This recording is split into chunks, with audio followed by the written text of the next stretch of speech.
উত্তরে শীতের হাওয়া মানেই পর্যটকদের কাছে বেড়ানো, আর সেই বেড়ানো মানেই সমুদ্র সৈকত মন্দারমণি। আর এবার আমরা চমক দেব, মন্দারমণি কোনো রিসর্ট নয়, এক নতুন ধরনের জায়গা, টেন্ট। নাম শুনলেই চলে আসতে হবে, নামটি জানুন, ছয়ে ছুটি। 12টি টেন্ট দিয়ে সুন্দরভাবে সাজিয়ে তোলা হয়েছে মন্দারমণি এলাকা।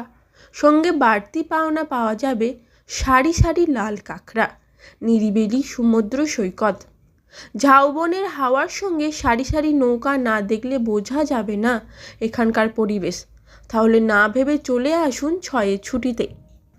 খাওয়া দাওয়ার ব্যবস্থা সুন্দরভাবে আছে, সকাল থেকে রাত পর্যন্ত থাকবে মাংস থেকে চিংড়ি, আবার বাড়তি পাওনা সামুদ্রিক মাছ থেকে কাঁকড়া। বিভিন্ন রেসিপি করে এখানকার পর্যটকদের দেওয়া হয়, আর দাম সীমিত, খুব বেশি নয়। তাহলে শীতের সময় চলে আসুন নিরিবিলি সমুদ্র সৈকত মন্দারমণি, ছয়ে ছুটি টেন্ট। নর্থ বেঙ্গলে পাহাড়ি এলাকায় যেটা দেখতে পাওয়া যায় ট্রেন্ট, সেই ট্রেন্ট কিন্তু এখানটায় পাবেন।